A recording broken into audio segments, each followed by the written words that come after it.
The title of this lecture is The Need for Religion.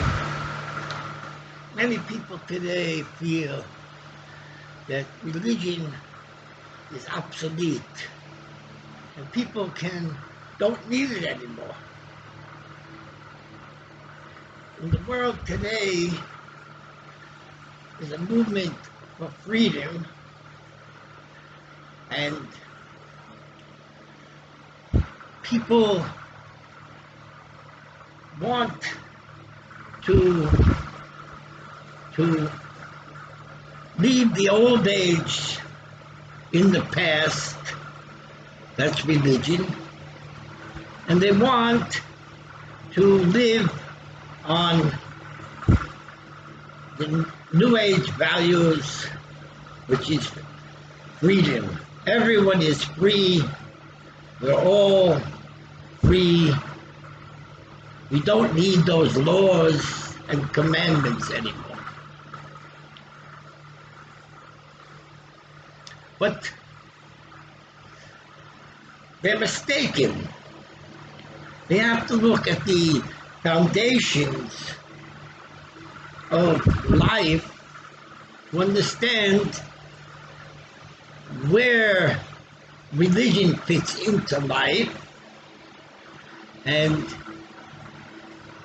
what is the importance of freedom. So we'll look at the Bible, the Torah. It says, in the beginning God created the heavens and the earth. And then it goes on to tell the story of creation.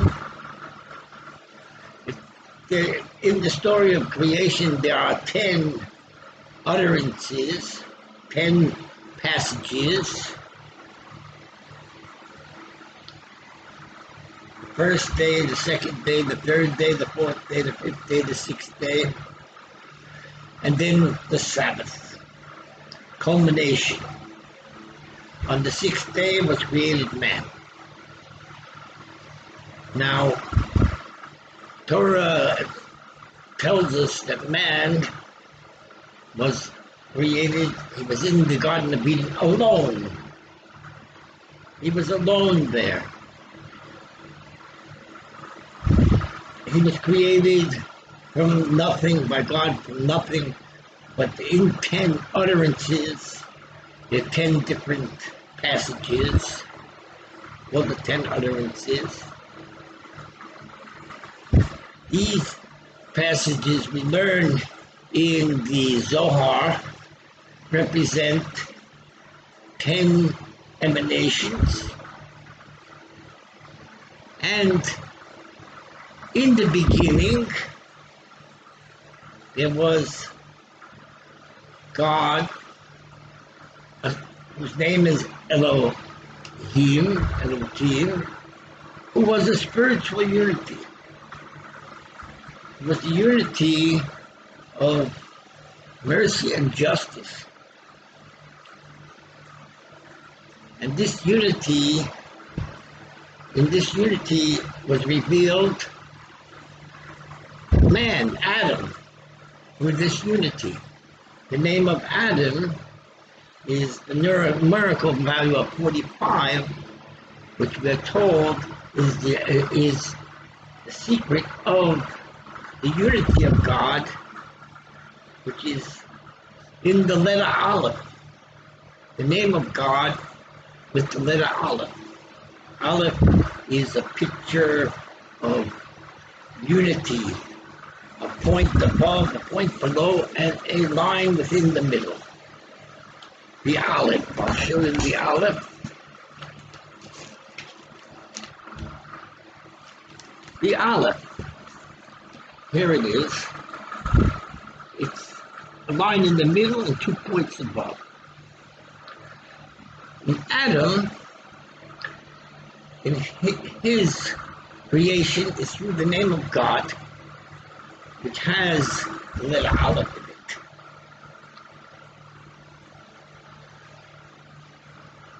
So Adam was in the Garden of Eden. He was enjoying the mercy of God the unity of God upon him, the tree of life, receiving life through this channel called mercy. It's similar to what says in the Christian scriptures. In the beginning was the Word was with God, and the Word became flesh. This is also true. And Adam is the product, was the product of the Word of God. Adam, Aleph, Dalet, Mem. Numerical value of 45, the name of God with the letter Aleph. With Adam was also created Eve. And Eve is numerical value of 19. The name of Adam is 45.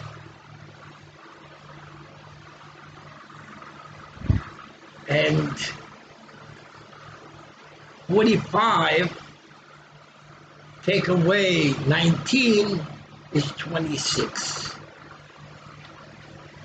So Adam, who is created from the name of God with the letter Aleph, Eve is a part of him. The numerical value of 19, and what holds them both together is the name of God with the numerical value of 26. The numerical value of the name of God in the Torah is 26. When it's written with an Aleph, it's 45. So Eve is part of Adam. There's 26 and 19. She is the flesh of the bone of his bones, the flesh of his flesh. They're one. Adam and Eve are one. Problem is that Adam and Eve became separated. They were one bone and one flesh. It says back to back. You can't know exactly what it means, but they were both. God made a surgery, and he separated her from Adam. And then there were two. Initially, there was one, and then through this surgery, God took the rib out of Adam, and he made Eve. They became two.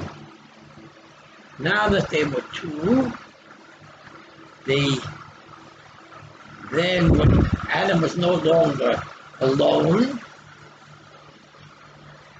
and she was very, very his soulmate, and in divine providence, they made love together.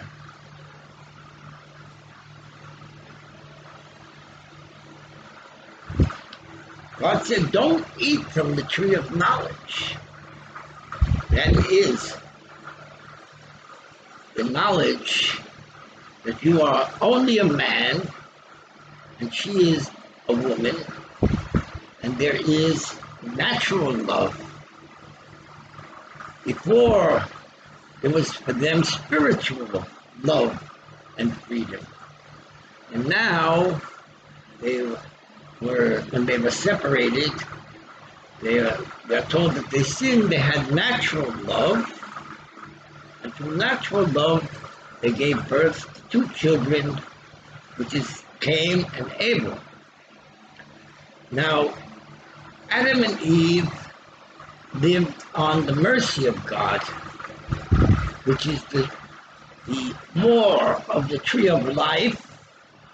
Tree of life is the source of creation, which is Elohim as a unity, and Adam was the product of this name Elohim as a unity.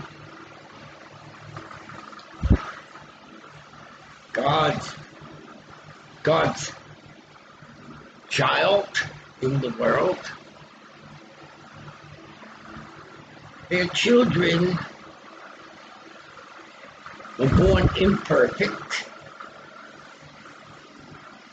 and their children then, it wasn't enough for them to live on the level of the Garden of Eden, which is the level of the law of mercy and freedom. When there was no evil in the world, in the Garden of Eden, the world was ruled by mercy. God looked down upon them with love, and they looked up towards him with love. I am to my beloved is to me, like it's written in the Song of Songs in Solomon. But now the children that they had were born with an evil inclination, and they needed religion. The family of man, Adam and Eve, needs religion to teach good, to separate good from evil. Religion is the law of God which separates good from evil and teaches to do good and teaches the way of life for an imperfect human being. We're the children of God that are imperfect, and they need religion. Adam and Eve, they didn't need religion. They had the universal faith, the connection with the tree of life, and divine knowledge of their Creator. But the children now are born in the world of physical world, and they need education, and they need to grow up to be adults. While Adam and Eve, they were created as adults with knowledge of God.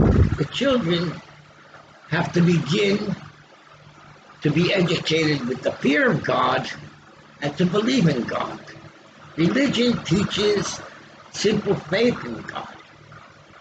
Adam and Eve lived on divine knowledge, which is spiritual freedom, what's called the higher level, the supernal knowledge, the supernal faith. But their children now had to begin from the bottom and work their way up. And not only the children, all of civilization had to start from the bottom, that is birth, childhood, teenage life, and adulthood, until to grow wise like King Solomon. But you have to develop in stages, and it's not just in one step. And it begins with religion, which is very strict laws, but you have to teach your children to follow these laws, that they shouldn't go in the wrong paths. They should develop their lives in an organized and well planned out lifestyle, which is religion, Orthodox religion, which gives strict laws and commandments, whether it is Jewish, Christian, or Islamic. They This is, religion is important for man in this world. But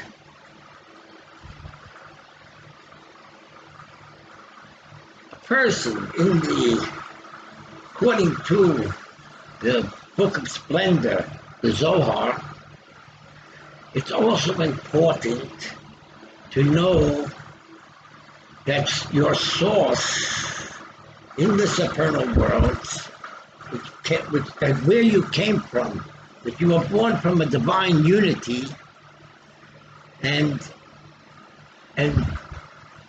your father was Adam, who was created from this divine unity, and that Adam lived in the Garden of Eden. And for Adam, who was an adult without the evil inclination revealed, so he lived on this higher level of the universal faith. But when his children were born, they needed religion. They needed strict laws. Therefore, Moses, the prophet, he was connected with the universal faith, and he had the knowledge of the universal faith, and he had also the knowledge of life and nature. Moses had a plan, and his plan was to give to the Jewish people two laws, two Torahs, a written Torah and an oral Torah. In the written Torah, Moses the written Torah starts from the beginning, and it starts from Adam in the Garden of Eden. And then later on, it tells the story of how the nation of Israel came from Abraham, Isaac, and Jacob, and they were slaves in Egypt, and Moses freed them from Egypt. The story of the Jewish nation. The Jewish nation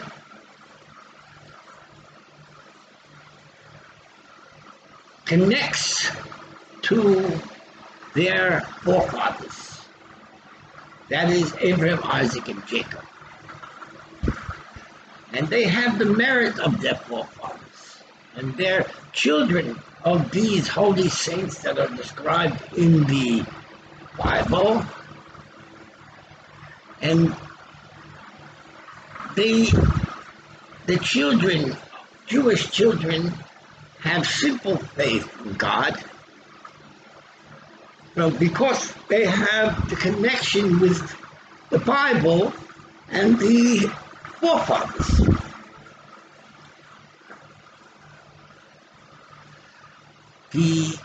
Moses gave the written Torah, which contains all the secrets of life, the secrets of the 10 spherot, emanations, and beginning with unity of God, and then the creation of Adam, which the Christians emphasize. In the beginning was the Word was with God, the Word became flesh. But Moses also gave, in the 5 books of Moses,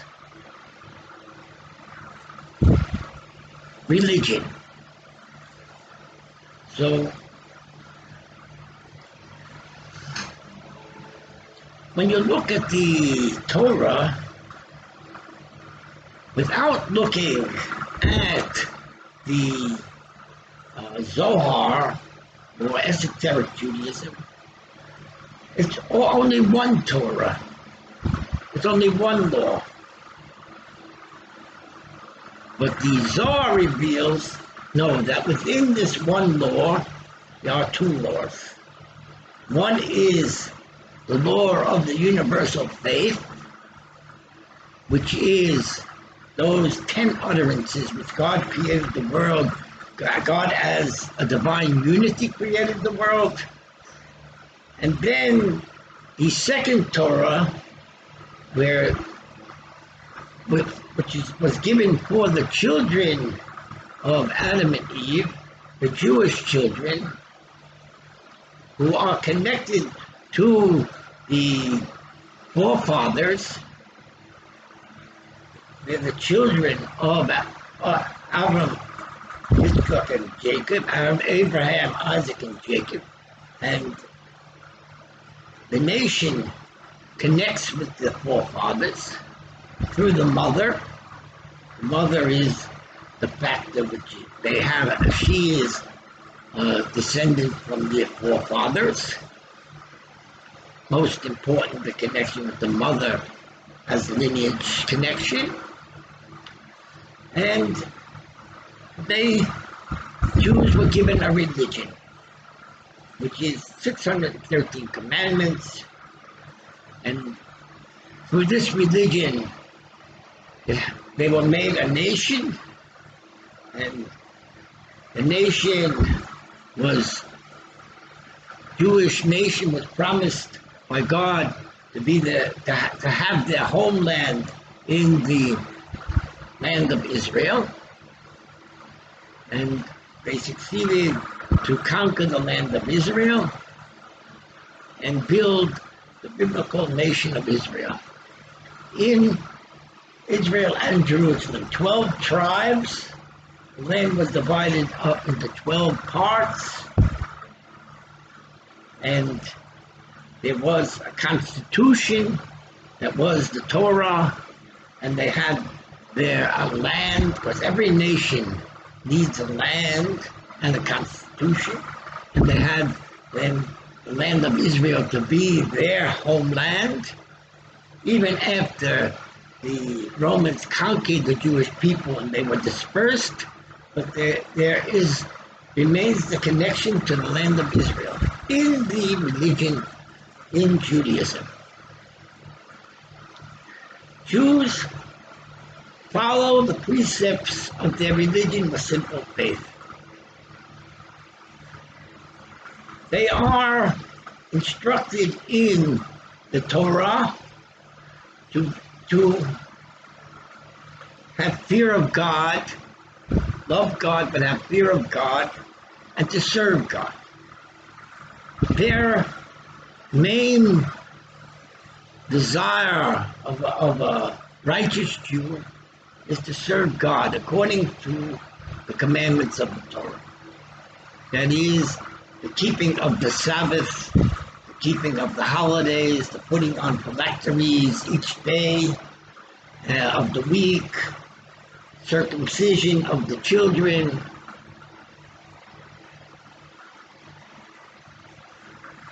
following according to Jewish law, which has been already, it used to be handed over orally, but then it became written in the Talmud, Mishnah, and the Talmud, and in Code of Jewish Law.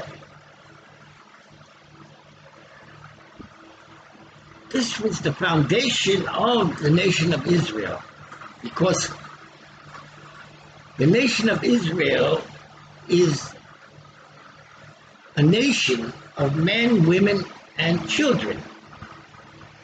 And not everyone in this nation is on the spiritual plane to learn the Kabbalah and to discover the secrets of his own essence. And it's enough for most Jews just to believe in God with simple faith, that they are the children of the forefathers Abraham, Isaac, and Jacob. They don't really, most Jews are not really, they don't have a full desire to delve into the secrets of the Torah, even though today they're available.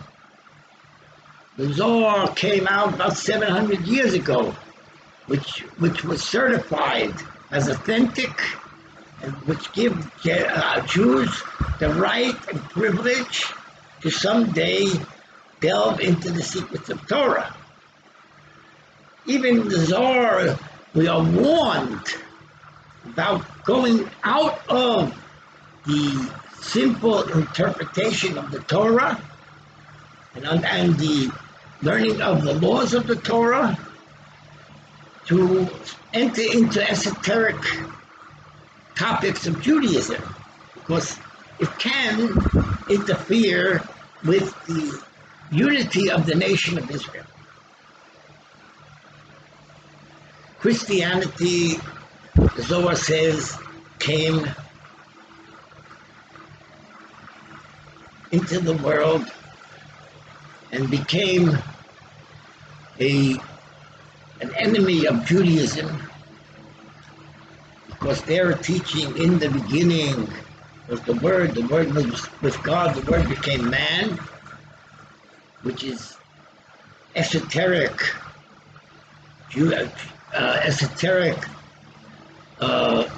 Torah. And then they claim to have a new interpretation of the Torah, a new law. It became a danger for Jewish people.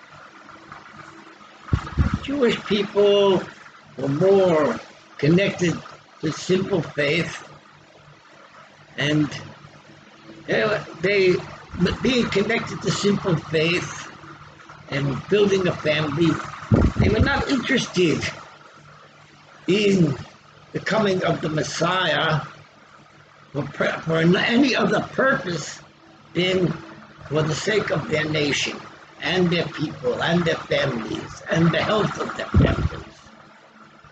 Well, Christianity was offering a Messiah which would connect it to esoteric topics in Judaism.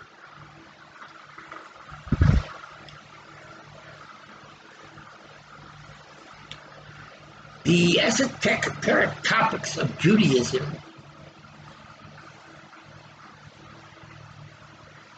need to be taught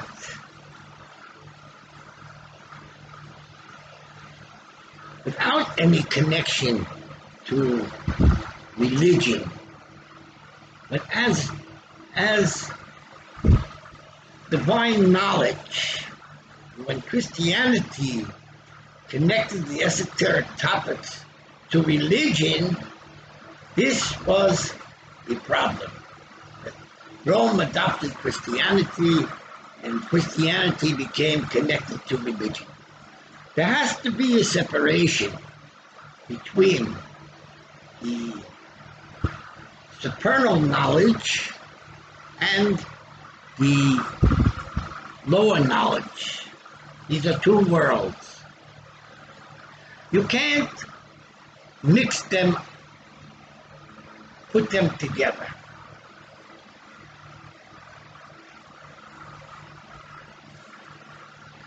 The supernal knowledge is the knowledge of the unity of God, of right, left, and center.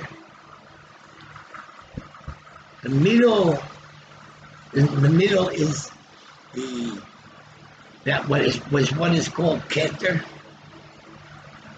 and the people, Jewish people, connect to the law and to their leaders, religious leaders, who some of them are knowledgeable in the universal faith, and others are not. They only know the law.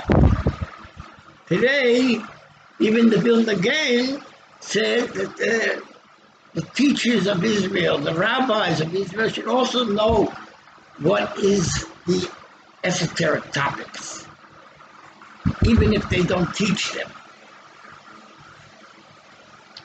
Now, in order for there to be peace in this world, peace between the Jewish people, peace between Islam religion, and Christianity, it it's important to know the esoteric topics of Judaism because they're part of Judaism. They're part of the Torah, even though they have been suppressed even for 1,000 years after the destruction of the temple. The Zohar says the universal faith was suppressed. Jews had to struggle to survive. The nation of Israel had to struggle to survive. And thank God that today we have the state of Israel, and we have 6 million Jews live in Israel. And we have now returned to our homeland. We hope we will be able to continue to grow in our homeland. Though the Lubavitcher Rebbe, who was the greatest of teachers, encouraged Jews that they can live everywhere in the world. As long as there's freedom of religion in the world, so a Jew can live all over the world. He can choose a place to live where he can be able to raise his children in a Jewish way. In the past, there wasn't freedom of religion, so Jews were desperate to return to the land of Israel. Because there they know they have a connection. But today, the land of Israel is primary, but a Jew can live in New York, in Chicago, Los Angeles, Europe, anywhere where he can be able to raise a Jewish family. And he can come to Israel to visit. There are teachers of the Torah in every city where they have synagogues. Israel is a homeland. And today there is Orthodox Judaism, just as it was in times of the Holy Temple. But today, through the Zohar, is also the revelation of the universal faith, which was the faith of Adam in the Garden of Eden, the connection to the tree of life. His connection to the tree of life was through resurrection, because he was resurrected from the dust. And resurrection became a part of the world. It was always a part of the world from the time of Adam. But Christianity brought into the world the concept of resurrection. And Moses was also connected to resurrection at the time of the giving of the Torah. With Moses connected to that name of God of 45 with the letter Aleph, which is divine unity. It says in the Torah, Moses is called by that name, 45. But nevertheless, in Judaism, it's taught that Moses did not reach the 50th gate of understanding. It's only 49, which the Zohar rejects when Moses returns and teaches, given by a Chai Torah in the Zohar, and Moses is revealed there, connected to the divine unity of the name of God of 45 and the attribute of the crown of God, the supernal crown. This brings Judaism to a higher level of spirituality, even to the point that today the Jewish people with the knowledge that's given to us in the Zohar of Moses, can accept Moses as our king. Moses was the king of Israel in the wilderness, and he had close followers, which are called the generation of the wilderness. They were all prophets. They had a connection to the divine name of God of 45. And Moses was their teacher. And they could have entered into the land of Israel if it was still the time to reveal the universal faith. But Moses, it was not the time. It was the time to reveal in the world religion, because people have to first grow into the universal faith. They have to, and this growth process began with Judaism and a religion for children that are born imperfect, and to teach them to live righteously and to build for God a dwelling place in this world. The world has developed, religion has spread out in the world. And there's a movement in the world towards spiritual unity, and the leaders of this movement connect with the Zohar. There's a movement in Islam called Baha'i, and there is a philosophy called extensionalism, which the main philosopher is Martin Buber. He spoke about it. And the Zohar also connects with the letter Aleph, that is the creator of the universe, who is a spiritual unity. Religion connects to God as the judge, just through his attribute of justice. Adam connected to God through his attribute of mercy. The divine knowledge, which is given through esoteric teachings, is the knowledge of the mercy of God, the unity of God, and its connection to Adam.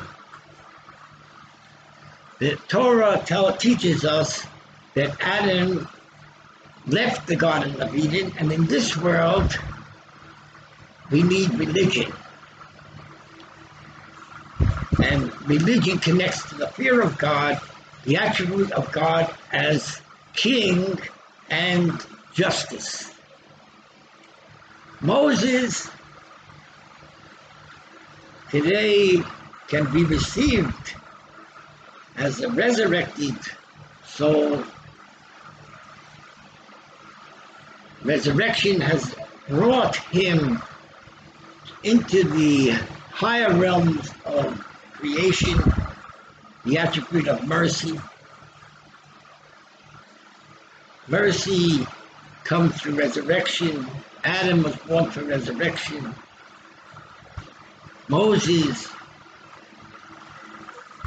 went up to the mountain Nebo. No one saw where he was buried. The Zohar, he came back to the Jewish people in the Zohar. And there are some Jews today that receive him as a resurrection, after his resurrection. There are other Jews that don't receive him through his resurrection. They remain in religion, Orthodox religion. They don't receive Moses in the Zohar as a resurrected soul. They maintain Judaism and emphasize the importance of religion before universal faith. But there are those that believe that universal faith and religion today have equal importance. And the Zohar teaches that universal faith and religion have equal importance. The New Age and the Old Age have united. But the New Age has not come to replace the Old Age, and the Old Age is beginning to open up to the New Age. There is a Messiah in the New Age, and there's a Messiah of the Old Age. There are two Messiahs which are united together in the Zohar. There is Judaism, and there's world faith, and universal faith. Universal faith is a separate entity from religion. Religion is important, and the universal faith is important. Through the discovery of God as a divine unity, people can grow closer to God and to the love of God. You can love the God of love. But the God of justice, you fear. But we need also justice, because children are being born every day and they need to be educated. But the attribute of mercy of God is his principal attribute. God is the merciful God who loves everyone. He is filled with forgiveness, and we pray to him, to his name, which is in the Torah, the attribute of mercy. In the 13 attributes of mercy in the Torah are two names of God, because there is God who is the merciful one and God who is just. This is the whole picture. We have to connect. We can connect now to the whole picture.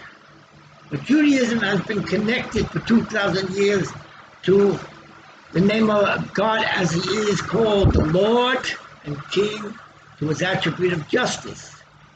But we're growing into mercy, and the world is reaching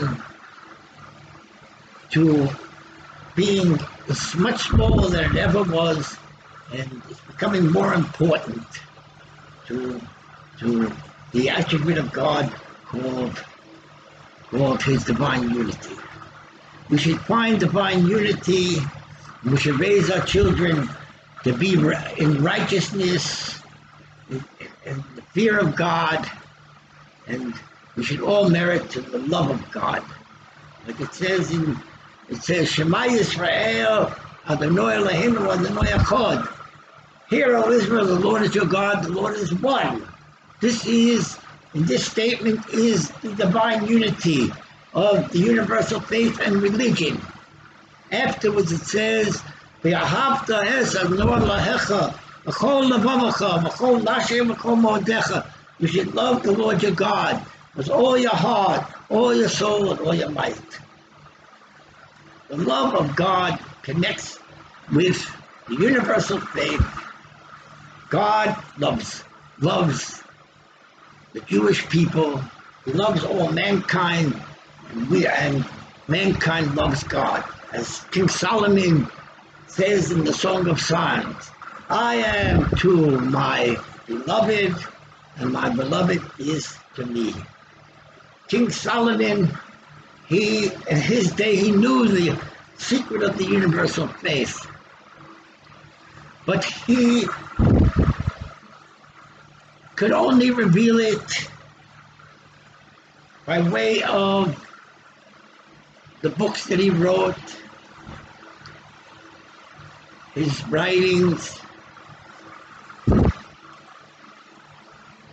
He was the king, and he had the freedom to and the teachers who were prophets in his kingdom to connect to the universal faith, the divine chariot, as it's called.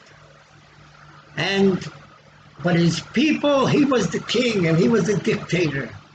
And the people had to be very careful about what they taught.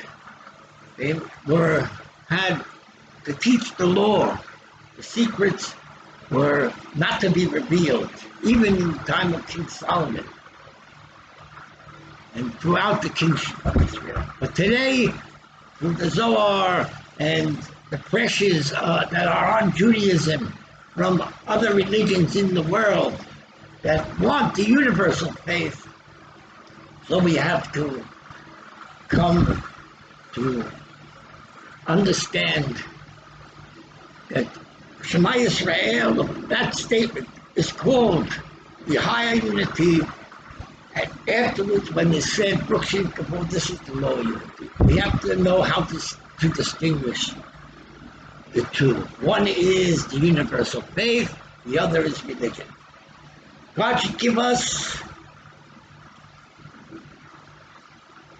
knowledge, supernal knowledge and faith, and happiness. And we should see the light of God. Everyone should have a healing from this terrible disease, Corona. Amen.